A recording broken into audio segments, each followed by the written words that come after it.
Bueno, pues doctora, bienvenida. Bueno, les presento a la doctora María Xóchitl Ramírez García. Ella es médico con su maestría en salud pública. Trabaja en la jurisdicción sanitaria número 5 como epidemióloga jurisdiccional, y el día de hoy pues viene a darnos o impartirnos un tema que ahorita está muy reciente, que necesitamos tener bien el conocimiento de las enfermedades emergentes. Doctora, bienvenida. Gracias, buenas noches. Bueno, me da mucho gusto ver como caras conocidas, me siento más en confianza. Muchas gracias por la invitación, doctora Yunuen, doctor Jorge. Es para mí pues todo un honor el poderlos acompañar el día de hoy. Vamos a empezar con nuestro primer tema. Vamos a revisar lo que es el aviso epidemiológico. Gracias.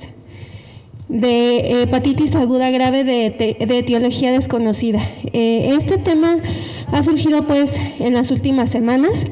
A partir del 5 de abril, el Reino Unido notificó a la OMS sobre un incremento en la notificación de casos de hepatitis aguda de causa desconocida en niños previamente sanos, menores de 10 años, residentes de Escocia. Estos niños no tenían un antecedente de haber tenido alguna enfermedad crónica o de tener algún otro padecimiento.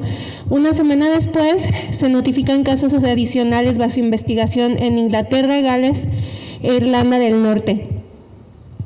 Hasta el 21 de abril se habían notificado al menos 169 casos de hepatitis aguda grave de causa desconocida en niños de 1 mes a 16 años en 12 países, incluyendo una defunción, y tenemos casos en Reino Unido, España, Israel, Estados Unidos, Dinamarca, Irlanda, Países Bajos, Italia, Noruega, Francia, Rumanía, Bélgica.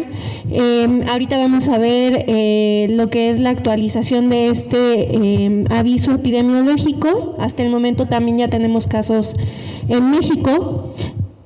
Hasta el momento no se han identificado la etiología de estos casos, sin embargo, el adenovirus es la hipótesis más estudiada. En todos estos niños se descartaron algunas otras hepatitis, tipo A, tipo B, tipo C, tipo D y tipo E, por lo cual no se encuentra relación con ninguno de estos virus que ya conocíamos. Las formas de transmisión del adenovirus incluyen gotas, fecal oral y por contacto. Se descubrió este adenovirus, en 74 de estos casos con adenovirus también se presentó SARS-CoV-2 en 20 de los casos. La gran mayoría de estos no han recibido la vacuna contra la COVID por el grupo de edad del cual se trata. Entonces no encontramos una relación en cuanto a la presentación de estos casos y la aplicación de la vacuna. 10% han requerido trasplante hepático y ha habido una defunción. Las características clínicas o el síndrome clínico que presentan estos pacientes es que sus enzimas hepáticas van a estar marcadamente elevadas con AST o ALT mayor a 500 unidades por litro. Muchos de los casos presentaron síntomas gastrointestinales que incluyen dolor abdominal, diarrea y vómito, ictericia, y la mayoría de estos casos no tenían fiebre. Los virus comunes que causan esta hepatitis no se han detectado en ninguno de estos casos. Lo que les comentaba, se descartan otras hepatitis antes de pensar en este diagnóstico. Los viajes internacionales o enlaces a otros países, según la información actualmente disponible, no se ha identificado como un factor que influya en la presentación de esta enfermedad. De estos, de 74 casos donde se presentó el adenovirus, 18 han sido identificados como tipo F41, 20 con infección simultánea con SARS-CoV-2, 19 con esta coinfección, 20 habían padecido el diagnóstico y 19 al momento del diagnóstico de la enfermedad padecían pues las dos enfermedades. Se están llevando a cabo investigaciones en países que han identificado estos casos, que incluyen pues la historia clínica y exposición más detallada.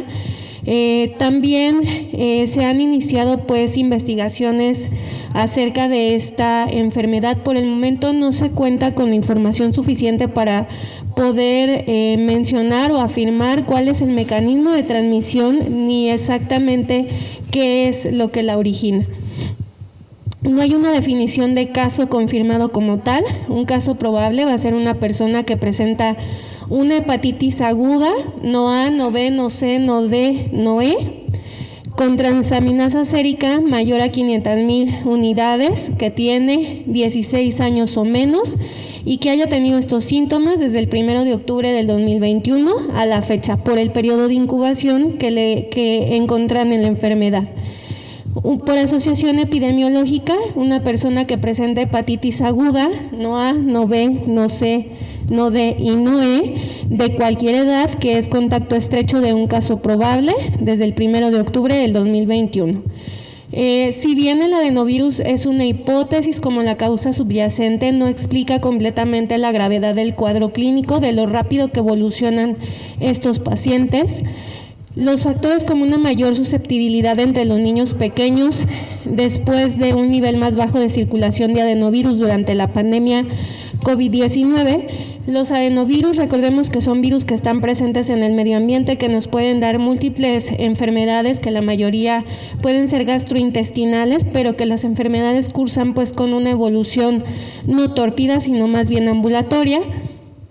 Las otras hipótesis relacionadas con efectos secundarios de la vacuna contra la COVID-19 actualmente no respaldan el hecho de que estos niños pudieran tener una hepatitis asociada a la vacunación, dado que la mayoría de los niños afectados no recibieron esta vacuna contra la COVID-19. Se requiere la identificación, investigación y notificación de casos que cumplan con esta definición operacional. La prioridad va a ser determinar cuál es la causa de estos casos para poder afinar más las acciones de control y prevención de esta enfermedad. La OMS recomienda que se realicen análisis de suero, orina, heces y muestras respiratorias, así como biopsias hepáticas cuando estén disponibles, con una caracterización adicional del virus que incluya secuenciación. Dentro del protocolo que tenemos para estudio de estos pacientes, pues primero descartamos a cualquier otra hepatitis que pudiéramos encontrar en el paciente, sobre todo por el grupo de edad. Si nosotros encontramos alguna otra causa, digamos tenemos un niño de manera ordinaria con hepatitis clínica, primero hay que descartar otro tipo de hepatitis para poder pensar en esta. El caso probable entonces va a ser una persona menor o igual a 16 años de edad que presente una hepatitis aguda con AST o ALT mayor a 500 unidades por litro, que sea negativo a virus de la hepatitis A, B, C, D y E y sin etiología conocida, ya sea toxicidad por fármacos, trastornos metabólicos hereditarios o autoinmunes.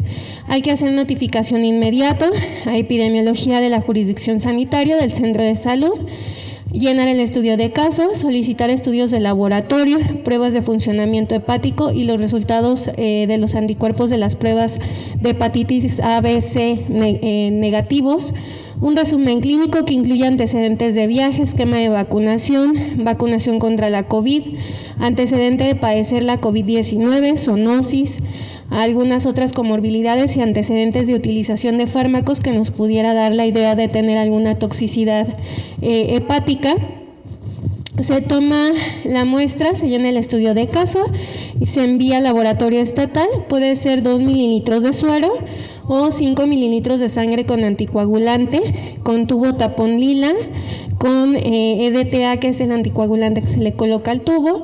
Pueden ser heces de 3 a 5 mililitros o de 3 a 5 gramos en frasco de polipropileno, un exudado faríngeo en medio de transporte viral tomado con hisopo de rayón, dacrón o cualquier otra fibra sintética, parecido a los que utilizamos para la COVID. En caso de defunción, tomar biopsia de tejido pulmonar 2 centímetros cúbicos y o tejido hepático en el mismo medio de transporte viral para ser enviados al INDRE.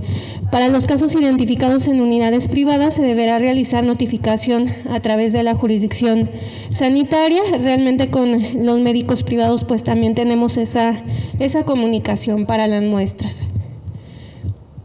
La definición de caso probable: es indispensable que las muestras incluyan el resultado de las transaminasas y resultados negativos a otros tipos de hepatitis.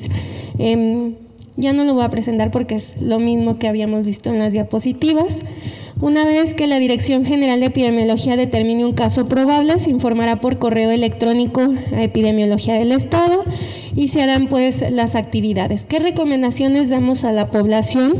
Al no conocer a ciencia cierta cuál es el mecanismo de transmisión ni el patógeno que tenemos de esta enfermedad, digamos, estamos especulando acerca de cómo se transmite y cómo es que debemos prevenirla. Sin embargo, las recomendaciones pues van a ser las mismas para el contagio de otro tipo de adenovirus, como son lavado de manos de forma frecuente con agua y jabón o solución alcohol gel, lavar las manos con agua y jabón antes y después de preparar alimentos y después de ir al baño o cambiar un pañal, cubrir boca y nariz al estornudar o toser, de preferencia usar un pañuelo de papel y tirarlo a la basura, evitar compartir alimentos, bebidas, cubiertos y platos, limpiar y desinfectar frecuentemente juguetes y objetos que puedan ser llevados a la boca por los niños menores, así como las superficies de uso común, limpiar y desinfectar los espacios que haya en los que se haya encontrado una persona enferma, asegurar que el agua de consumo sea potable, garantizar el manejo higiénico de alimentos, completar el esquema básico de vacunación de acuerdo a la edad, manejo adecuado de excretas. Con corte al 18 de mayo, que es cuando se emite este aviso epidemiológico, contábamos nosotros con 10 casos. En cuanto a noticias que son oficiales, porque pues son las que nos da López-Gatell todos los días, vemos que hay 21 casos en el país. La hipótesis de la enfermedad es pues que tenemos una infección por SARS-CoV-2, que esto conlleva a que se estimulen o activen unas espículas que hacen que el adenovirus sea más fácil de captar por las células y de esta manera hay una reacción hepática inflamatoria secundaria, pero es solamente pues una hipótesis acerca de cómo se transmite o cómo se produce esta enfermedad. Entonces, las recomendaciones y tratamiento de estos pacientes, pues no se recomiendan las restricciones a viajes internacionales ni al comercio desde o hacia países donde se hayan identificado casos, darles hidratación, tratamiento sintomático, control térmico y evitar la manipulación de alguna otra lesión que pudiera tener el menor. No sé si hasta ahí hay alguna pregunta. La verdad es que esta es una enfermedad pues un tanto nueva, estamos aprendiendo. Me recordaba mucho pues a como cuando empezamos con la COVID-19, que especulábamos acerca de cómo se transmitía y qué era lo que teníamos que hacer para prevenirla. Sí. ¿Se están presentando como casos aislados o asociados si fueran contagiosos de una u otra? No, la característica de estos es que son aislados. De hecho, al principio pensaban, en los primeros casos se presentó en un grupo de niños que tenían un antecedente de viaje. Sin embargo, posterior a que se empezó a presentar en otros países fuera del Reino Unido, empezaron a ver que no necesariamente tenían un antecedente de viaje como tal hacia algún país donde se hubiera presentado la enfermedad. Pero no se presentan en grupos, son más bien casos aislados.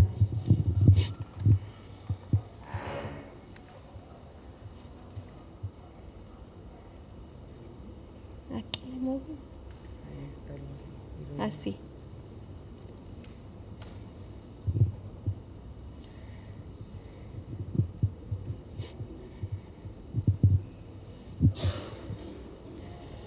Muy bien. De esta enfermedad vamos a ver que hay un poquito más de información. La verdad es que yo me puse a investigar acerca de ella y vemos pues que es una enfermedad que ya estaba presente en el mundo, solo que a lo mejor no la teníamos en otros países fuera de África y por eso no nos había causado tanto revuelo. Creo que algo que nos dejó la pandemia es estar como que al pendiente de lo que pasa de manera internacional en otros países, porque ya sabemos que nos puede llegar fácilmente al nuestro. Entonces, ¿cuál es el patógeno de esta viruela símica o viruela del mono? Es un virus ADN con envoltura que pertenece al ortopoxvirus de la familia Poxviridae, como suena su nombre a lo que es la viruela. Hay dos clados, o digamos como dos especies, por decirlo así, distintas: el clado centroafricano de la cuenca del Congo y el clado de África Occidental. Esto tiene importancia porque ya recopilando en la historia nos dicen que hay uno que es más grave que el otro porque causa una evolución más tórpida de la enfermedad. A lo largo de la historia, la enfermedad causada por el clado de la cuenca del Congo ha sido más grave y se creía que se transmite con mayor facilidad. La división geográfica entre los dos clados o entre los dos tipos se ha situado en Camerún, que es el único país donde se han encontrado ambos clados del virus. Yo creo que como que han de tener realmente costumbres muy extrañas en África, porque tienen este tipo de enfermedades que se transmiten por contacto con secreciones, heces, sangre o carne cruda de los animales. Se han identificado varias especies animales susceptibles al virus de la viruela símica, como pueden ser ardillas listadas, ardillas arborícolas, ratas de Gambia, lirones enanos africanos y primates no humanos y otras especies. Aunque hay dudas en cuanto a la evolución natural de la viruela símica, se necesitan más estudios para identificar el reservorio exacto del virus y la forma en que se mantiene en circulación en la naturaleza. Se detectó por primera vez en 1970 en los seres humanos en la República Democrática del Congo, en un niño de 9 años, en una región en la que la viruela, o sea, la viruela que conocemos de manera ordinaria, había sido erradicada en 1968. La mayoría de los casos se han notificado en regiones rurales de bosques tropicales de la cuenca del Congo, sobre todo en la República Democrática del Congo. Desde 1970 se han notificado casos humanos de viruela símica en 11 países. Yo los marqué en el mapa y al marcarlos, si se fijan, es como un cinturón que se encuentra dentro de todos estos países africanos, que son Benín, Camerún, República Centroafricana, República Democrática del Congo, Gabón, Cote de Boiré, Liberia, Nigeria, República del Congo, Sierra Leona y Sudán del Sur. Se desconoce la verdadera carga de esta enfermedad. Por ejemplo, de 1996 a 1997 se notificó un brote en la República Democrática del Congo con una tasa de letalidad más baja y una tasa de ataque más alta de lo habitual. La viruela símica es una enfermedad importante para la salud pública mundial, ya que solo no afecta a África Occidental y Central, sino también al resto del mundo. En el 2003 hubo el primer brote de viruela símica fuera de África, en Estados Unidos, y se relacionó con el contacto con perros de las praderas infectados. Entre el 15 de mayo del 2003, cuando se diagnosticó por primera vez el paciente índice de 3 años, hasta el 20 de junio, fecha del último paciente con caso de viruela símica confirmado por laboratorio, un total de 71 personas con edades entre 1 y 51 años fueron infectadas en estos estados en Estados Unidos. La transmisión se dice que es una zoonosis, se produce por contacto directo con la sangre, los líquidos corporales o las lesiones de la piel o las mucosas de animales infectados. Comer carne y otros productos animales poco cocinados es un posible factor de riesgo.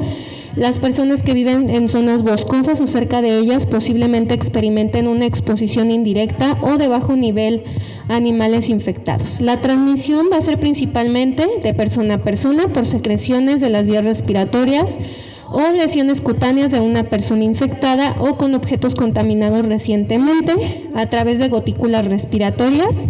Suele requerir contacto cara a cara prolongado.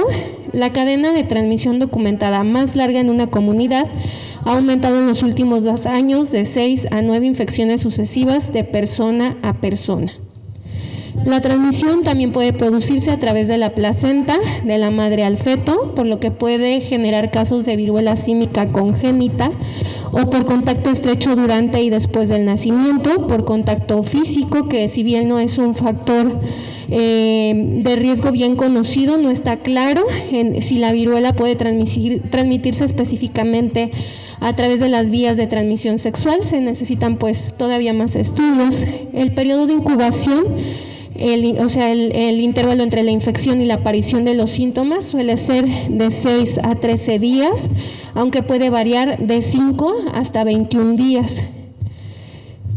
El periodo de invasión va a durar entre 0 y 5 días y va a estar caracterizado por fiebre, dolor de cabeza, linfadenopatía, lumbalgia, mialgias y astenia muy intensa. La linfadenopatía va a ser una característica distintiva de esta viruela símica que la va a diferenciar de otras enfermedades exantemáticas con las que pudiera confundirse de manera inicial. La erupción cutánea suele comenzar 1 a 3 días después de la aparición de la fiebre y tiende a concentrarse sobre todo en la cara y las extremidades en lugar de como regularmente vemos los exantemas que son en el tronco.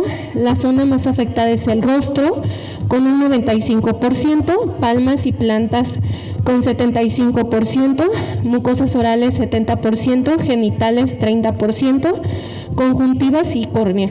Esta erupción va a evolucionar de máculas a pápulas, de pápulas a vesículas, de vesículas a costras, que estas se van a caer, se van a secar y se van a caer. El número de lesiones va a variar de pocas a miles, en casos graves las lesiones se pueden unir y hacer que se desprendan grandes secciones de la piel.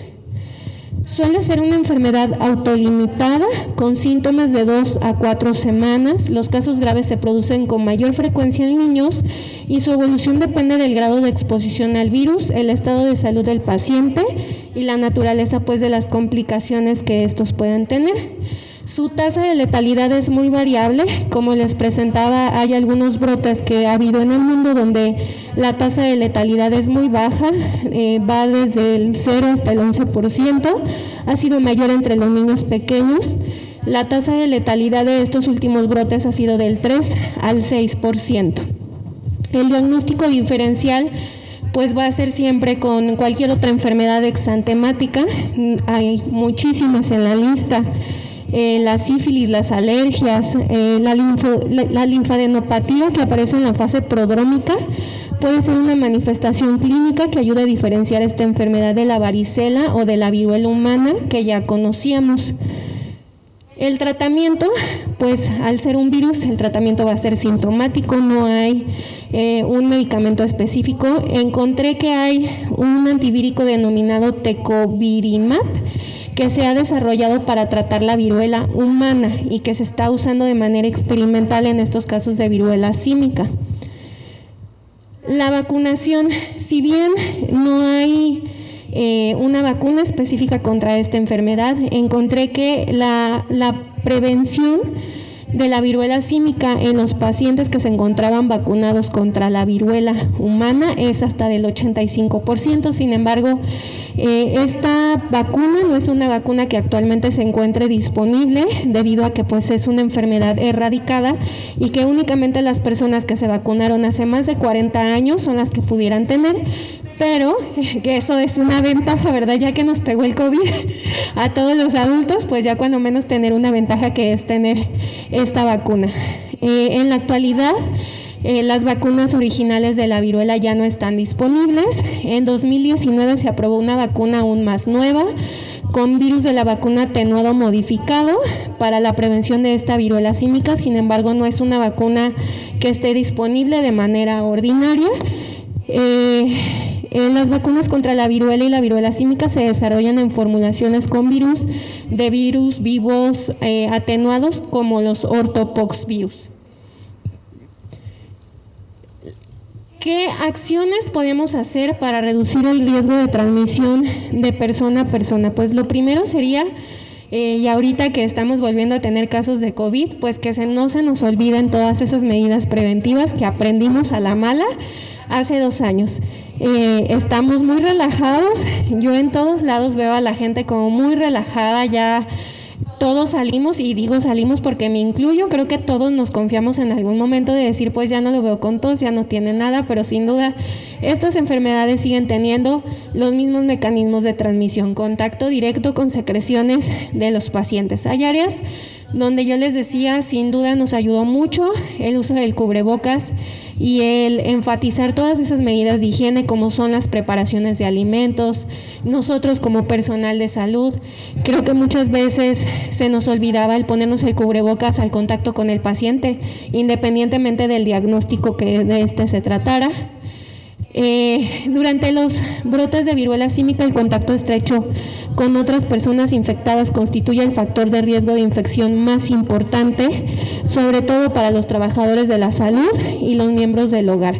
Ya vimos que cuando una enfermedad se nos empieza a salir de control, algo que observamos es que el personal de salud se empieza a enfermar. Las muestras procedentes de personas o animales con presunta infección por el virus de la viruela símica deben ser manipuladas por personal formado que trabaja en laboratorios debidamente equipados. Al ser viruela como tal, pues es altamente contagioso. A lo largo del tiempo, la mayoría de las infecciones humanas han sido el resultado de una transmisión primaria de animal a ser humano. Debe evitarse contacto sin protección con animales salvajes, incluida carne, sangre y otras partes, especialmente en aquellos que están enfermos o muertos. Además, todos los alimentos que contengan carne o partes animales deben cocinarse bien antes de consumirlos. ¿Qué restricciones se deben hacer al comercio de animales? Algunos países han adoptado regulaciones que restringen la importación de roedores y primates no humanos. Los animales cautivos presuntamente infectados por el virus de la viruela símica deberán aislarse de otros animales. Cualquier animal que pueda haber estado en contacto con otro animal infectado debe ser puesto en cuarentena y manipulado con precauciones habituales para detectar síntomas de viruela símica durante 30 días. ¿Qué relación puede haber entre la viruela símica y la viruela? Se asemeja, sin embargo, pues esta se declaró erradicada en el mundo en 1980. La viruela humana se transmitía más fácilmente y tenía un desenlace letal con mayor frecuencia, ya que alrededor del 30% de los pacientes morían. El último caso de viruela humana adquirida naturalmente se produjo en 1977 y tras una campaña mundial de vacunación y contención, en 1980 se declaró que la viruela había sido erradicada en todo el mundo. Han pasado 40 años o más desde que todos los países dejaron de vacunar de forma sistemática contra la viruela con vacunas con el virus de vivo atenuado, dado que la vacunación también protegía contra la viruela símica en África y Central. Las poblaciones no vacunadas pues son más susceptibles de tener este virus. Aunque ya no se ven casos de viruela de forma natural, el sector salud en todo el mundo permanece vigilante para detectar una posible reaparición, para garantizar la preparación mundial en caso de resurgimiento de la viruela. Se están desarrollando nuevas vacunas que, si bien existen, no están todavía disponibles. Y solo, pues como el resumen, no hay un tratamiento ni vacuna para esta enfermedad. La vacuna antivariolica, que es la vacuna anti la viruela, ha sido muy eficaz para prevenir esta viruela símica. Es transmitido a las personas por diversos animales salvajes como roedores y primates, pero tiene propagación secundaria limitada a través de la transmisión de persona a persona. Los signos clínicos que debemos grabarnos: fiebre, erupción cutánea e inflamación de los ganglios linfáticos, y puede provocar algunas otras complicaciones médicas. Los síntomas duran de 2 a 4 semanas, si es pues que no se agrava la enfermedad. ¿Y cómo vamos? A partir del 13 de mayo, varios países no endémicos han presentado casos de viruela símica. Hasta ahora los casos no han referido antecedente de viaje a áreas endémicas de África, como son Benín, Camerún, República Centroafricana, República Democrática del Congo, Gabón, Ghana, donde solo está identificado en animales, Costa de Marfil, Liberia, Nigeria, República del Congo, Sierra Leona y Sudán del Sur. Todo esto pues conlleva a que sea un evento inusual. Hay que investigar cómo fue que se contagiaron, si es que no tienen antecedente de viaje a estas áreas endémicas o si no habían tenido contacto con alguien que haya viajado. El alcance de la transmisión local aún no está claro. Hasta el momento no se ha identificado como una enfermedad de transmisión sexual. Desde el inicio del brote hasta el 21 de mayo se habían informado 92 casos confirmados y 28 sospechosos. No hay defunciones y están en 12 países: Alemania, Australia, Bélgica, Canadá, Estados Unidos, España, Francia, Italia, Países Bajos, Portugal, Reino Unido y Suecia. Si bien no se tiene una teoría o no saben, digamos, en dónde se originó esta enfermedad o por qué se contagiaron, si no tienen un antecedente de viaje claro a los lugares donde este es endémico, sabemos que la migración es alta, que la movilidad es muy fácil en estos días, que no quiero decirlo como contrabando, pero que la migración de personas ilegal es, digamos, como muy fácil de tener en cualquiera de los países. Las definiciones operacionales. En este aviso, el Consejo Nacional de Vigilancia Epidemiológica emite las definiciones operacionales de caso sospechoso como una persona de cualquier edad, con erupción cutánea o de mucosas aguda, inexplicable, que progresa desde la cara con extensión al resto del cuerpo. Si se fijan, es una característica que tiene diferente a lo que podríamos esperar en una enfermedad febril exantemática como una EFE o un sarampión. Generalmente en sarampión el exantema es de una duración un poquito más larga, es ascendente y va desde lo que son las extremidades hacia lo que es el tronco. Este inicia en la cara con extensión al resto del cuerpo. Va a dar dolor de cabeza, fiebre de inicio aguda, linfadenopatías, mialgias, lumbalgias y astenia.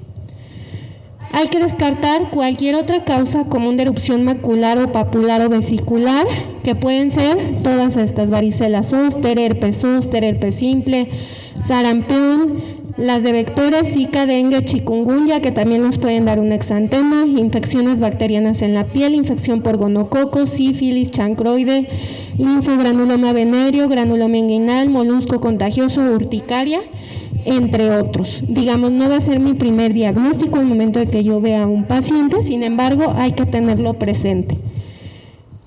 Entonces, va a ser un caso sospechoso, va a ser un caso sospechoso que además tiene historia de alguno de los siguientes en los 21 días previos al inicio de los síntomas, como puede ser vínculo epidemiológico, exposición física directa con un caso confirmado probable que existió contacto con la piel, lesiones cutáneas, contacto sexual con fomites como ropa o utensilios, o antecedente de viaje a un país endémico de esta enfermedad. Un caso confirmado va a ser un caso sospechoso probable que resulta positivo en una prueba de PCR o por identificación mediante secuenciación por el INDRE.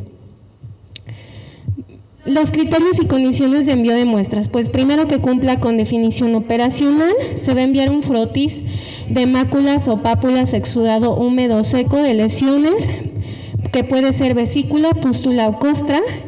Se raspa enérgicamente la lesión con un hisopo seco y colocarlo en un tubo estéril de policarbonato con tapón de rosca. Contamos con el material necesario para la toma de muestras en caso de que se detecte pues alguno de estos pacientes. Se tiene que mantener en red de frío de 4 a 8 grados o congelar dentro de la primera hora de recolección. En caso de no poder enviar la muestra inmediatamente, se mantiene en refrigeración hasta 5 días. Se envía al INDRE en contenedores categoría A, así como se mandaban las muestras de COVID pues al INDRE. Lleva igual un embalaje secundario y el equipo de protección que tenemos que usar es similar al que se utilizaba para la toma de muestras de COVID. Se notifica a través de nuestro sistema de notificación inmediata, se llena su formato de estudio epidemiológico. No tenemos un formato de estudio epidemiológico en específico, va a ser el formato general. Para los casos identificados en cualquier unidad, pues se te deberá realizar notificación a nivel inmediato de la institución y a la jurisdicción sanitaria. Recomendaciones para el personal de salud, y estas pues les van a sonar muy conocidas: lavarse las manos, reforzar el apego a las precauciones estándar por contacto y gotas en atención ambulatoria y hospitalaria de casos sospechosos, probables o confirmados. El personal de salud que haya tenido contacto con un caso confirmado debe permanecer atento sobre la aparición de síntomas de viruela símica durante los 21 días posteriores. No es necesario que el personal médico que haya sido contacto del caso sea sometido a cuarentena. Se recomienda el aislamiento rápido de un caso sospechoso confirmado en una habitación individual con ventilación adecuada. Si no hay habitaciones individuales, permitiendo una distancia mínima de 1.5 metros entre los pacientes. Se puede utilizar vendajes, sábana o bata para cubrir las lesiones a fin de minimizar el contacto, y utilizar el equipo de protección personal que incluya guantes, bata, mascarilla, protección ocular, N95 en caso de generación de aerosoles. Y para la población van a ser los mismos que les dije para hepatitis. Son muy similares: lavarse las manos, cubrir nariz y boca al estornudar o toser, evitar compartir alimentos, bebidas, cubiertos y platos. Cuando se esté físicamente cerca de un enfermo, usar mascarilla médica, especialmente si está tosiendo o si tiene lesiones en la boca. Lavar ropa, toallas, utensilios de comer y sábanas que hayan estado en contacto con la persona enferma utilizando agua tibia y detergente. Limpiar y desinfectar espacios en los que se haya encontrado una persona enferma y evitar el contacto cercano con la misma. Evitar el contacto con las lesiones. Si se deben tocar al paciente, utilizar guantes y desechar de forma correcta. En caso de presentar síntomas, acudir al médico y evitar el contacto con otras personas. Muy bien, no sé si alguien tenga alguna duda o pregunta.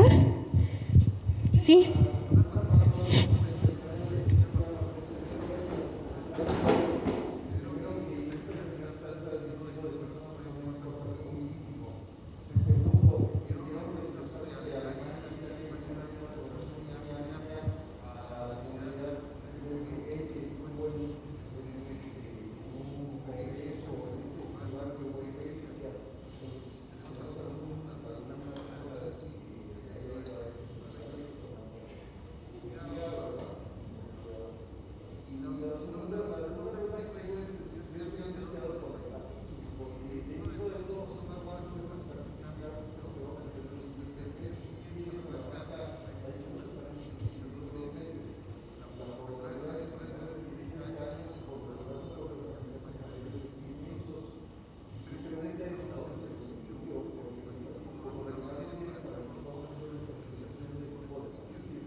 Todas las muestras de laboratorio nos las puede procesar el laboratorio estatal sin ningún problema. Incluso en nuestros hospitales generales tenemos reactivos para detectar hepatitis A, B y C.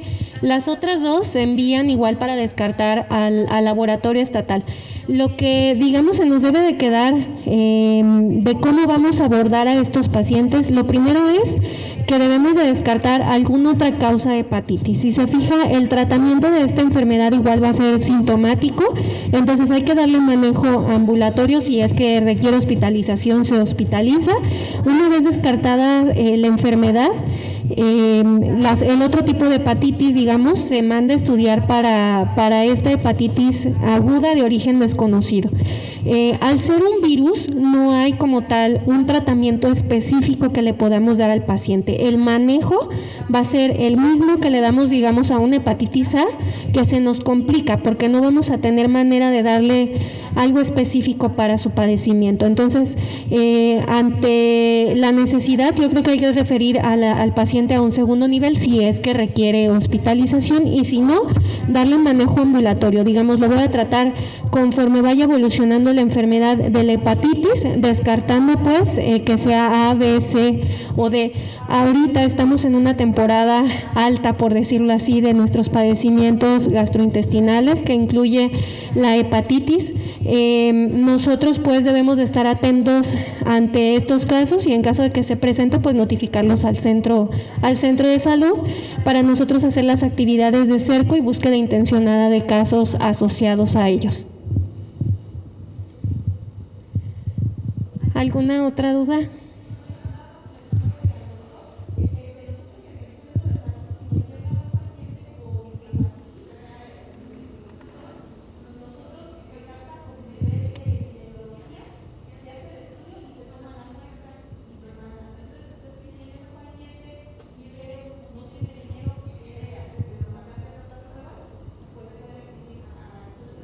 Uh-huh.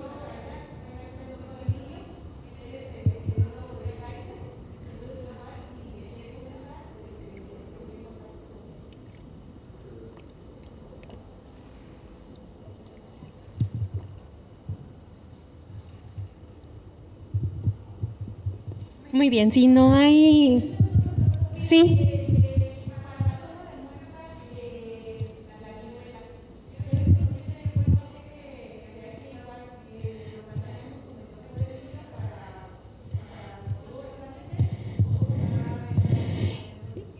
Por el momento pues son pocos como los viales que tenemos disponibles, nos mandaron como 10 para toda la jurisdicción, la verdad es que no tenemos ahorita la necesidad de solicitar más. Se van a tomar muestras directamente de las lesiones, en este caso pues en el estadio que se encuentren, se toma un exudado en un medio de cultivo similar al que se toma para COVID, el equipo de protección tendrá que ser completo, traje Tyvek N95, protección ocular, y las muestras se van a enviar igual al laboratorio estatal, se pueden enviar a través del CESA o a través del CAICES o del hospital.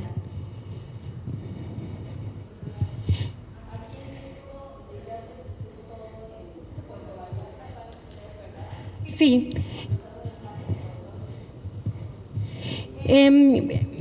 Regularmente les digo yo que para fines epidemiológicos, cuando encontramos un caso de una enfermedad, seguramente tenemos otros 10 casos que van a estar asociados sobre todo a estos padecimientos que son altamente transmisibles. Les digo yo que siempre hay que medir qué tan transmisible es una enfermedad o diferenciar qué tan transmisible es una enfermedad. Por ejemplo, COVID, si nosotros tenemos 100 personas en una habitación y metemos un covitoso, tenemos el riesgo de que 80 de esas personas se contagien de COVID, más o menos. Con la viruela, si nosotros metemos 100 personas en un cuarto y metemos una persona con viruela humana, el índice de contagio que tiene es de alrededor de 92, de eso sí o no, digamos el 92%. Para la viruela símica, el riesgo de contagio que hay es de alrededor del 60%, de 100 personas se van a contagiar 60, y esto sin tomar en cuenta si es que tuvieran un antecedente de vacunación o no. Al tener el antecedente de que de que la vacuna contra la viruela humana nos protege de padecer viruela símica, nos lleva a pensar que podríamos tener inmunidad en rebaño, que es lo que se busca también al vacunar a la mayoría de la población de COVID. Entonces el riesgo de contagiarnos disminuye, sin embargo no va a ser totalmente erradicada esa posibilidad. ¿Alguna otra pregunta? Creo que no. Si no hay más preguntas, yo estoy a sus órdenes en la jurisdicción sanitaria.